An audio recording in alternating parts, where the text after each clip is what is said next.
Hi everyone, and this is Teaching, Listening and Speaking class. When you see this video, you probably know that we're not going to meet each other face to face for the first class. It's orientation, so probably it can save your time and also to avoid the COVID-19 situation where everyone is heading to the uni, so we can take some time for that.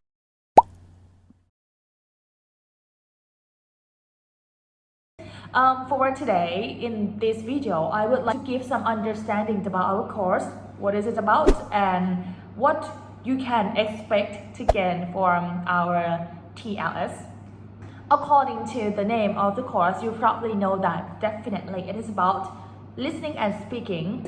Those approaches and theories that you gained from from our PLT, you will still use those skills and those understanding. But like I would say, teaching English language is pretty much like skills, right? So in English, we have 4 skills: speaking, listening, writing, and reading. But in this class, we are going to talk about the skills that we don't even need hands, like the skills that we call it spoken skills. Spoken doesn't mean like it's only speaking, but spoken means that there are skills of listening and speaking. So next class we are going to go for the deep details of that. I would like to first show you guys about the overview of our class first. In our class, there are 2 main platforms of learning. But also in some part, like for those lectures that we can make it online, we are probably going to do the recorded video first. I will send it to you before we come to class, so we probably don't have to spend like a total 3 hours in class, but we can do the flipped classroom, which means that you can watch the lecture from home and then we come and have like we hang out for 1 hour, like throwing ideas, supporting each other or killing each other in the class. That's pretty much our flipped classroom. Or in some cases, it could be like the total 100% online courses for class observations or something like that. We are going to discuss about that next week. I would like you guys to see yourself not as a student. We are going to be the learner. So what is the difference between student and learner? Students refer to those who come and take, right? Who come and study, who come with like 0 understanding and then gain something and then leave.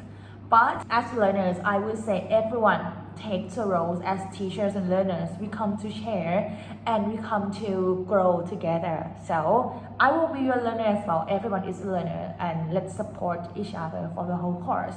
We will learn in the perspective of teacher. I know that not everyone is going to be the teacher in the future.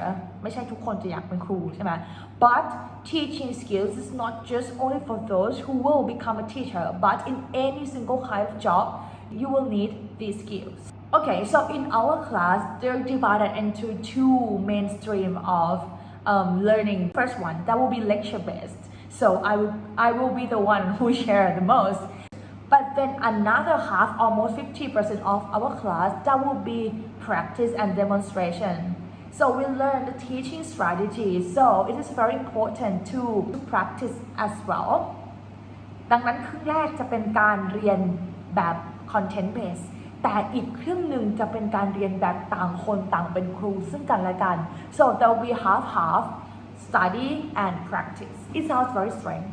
It probably sounds like how can we teach English when we're not native speakers? Very interesting. What we have to keep in mind is that English doesn't belong to any nation. English doesn't belong to American. English doesn't belong to British only. English doesn't belong to Singaporean or Indian. But English belongs to everyone in the whole world.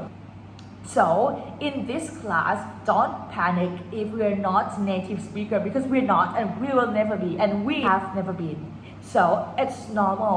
Keep going. Don't panic. I would like to now show you the assessment plan first. I know it probably sounds very serious that okay, we haven't met each other, face to face, but then I start talking about the assessment already. But I think it's just like running. You don't know like the goal or the finish lines, where it is or how long do you need to run. it looks a little bit harder and longer than it actually is. That's why I think it's very important for us to talk about where do we have to go since the first date. So assessment for this course, so you can plan yourself like, okay, if you're not good at this or if you are pro at that, where or how can you prioritize your learning strategies or your learning plan. We have six assessments in this term, which is probably different from another term because last semester we had the COVID-19 attack. The previous semester we didn't have the COVID-19 attack at all. But in this semester we are trying to avoid the COVID-19, so it's pretty much like in between. So it's just a little bit different. So I would like to start from the first assessment. So this costs 10%. We call this one the observation. You will have a chance to observe somebody else's class for listening and for speaking. Each time of observation, you will need to first fill the forms, like analyze their strategies or analyze the techniques, pros and cons of using those strategies, or what could you notice from those classes. For those, it costs 10%, and you need to do it twice. So in total, observation costs 20%. Basically, the observation is just a tool, so most of your points came from your analysis. And next one, we will have the quiz, and let's see whether we can have an offline or online quiz. I will inform you guys after we see the university policy about the blended learning.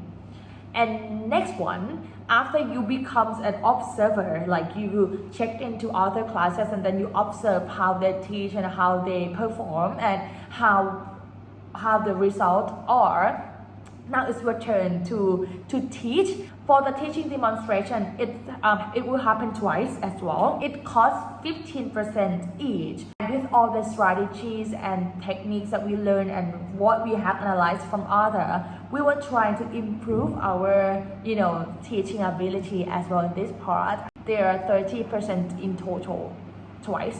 15 each. Last but not least, we will have the final exam as well. Due to the COVID-19 situation, and I didn't want to trust the situation very much, so I would like to set it as an online version first, but then let's see what happens next and we'll figure it out together. There are summative one, but right now it comes to the last assessment. It's similar to class participation or class attendance into the form of teacher diary, which costs 5%. So for the teacher diary, you will submit it at the end of the semester. Teacher diaries are pretty much like your final thought of the day. So whenever that you take the class, even though it's online or offline, you will need to write down like your lecture in whatever style you want. What do you think about those? What do you think about that? Or what are your final thoughts on that topic? Or it can be your lecture, it can be like the plain lecture, or it can be the summary of those lectures, or it can be any mind mapping or your attitude or your ideas or your further ideas on that, or any reference that you would like to do. So this is pretty much like a freestyle on teacher diary. This is pretty much about today's orientation. I would like to introduce myself first, and next time we see each other, it's your turn to introduce yourself to me. My name is อาจารย์วราดินินโกศล or you can call me Jen Best ก็ได้ I have a very strong interest in education technology, and I think that supports our life. So before I leave you guys, I would like you to first, if you are in this Facebook group already, please share it to your friends or invite your friends who is not in yet. And also, I would like to leave the one topic for you guys as a homework. What do you think makes a good language teacher? For this week, มีเวลา1 week นะคะ please go back and trying to list or trying to summarize or trying to think about that. You don't have to write it or hand it in, but next time we will have a discussion. You have to show your opinion. There's no right or wrong, but in terms of learners or students, ในฐานะของผู้เรียนภาษาเนี่ย so what are you looking for as learners to see or for your language teachers to have, and then we can summarize it and categorize it, and then we can discuss about this later. All right, and I think that is pretty much for today's session. see you in the next week on Friday. So thank you very much everyone for checking this video of the orientation.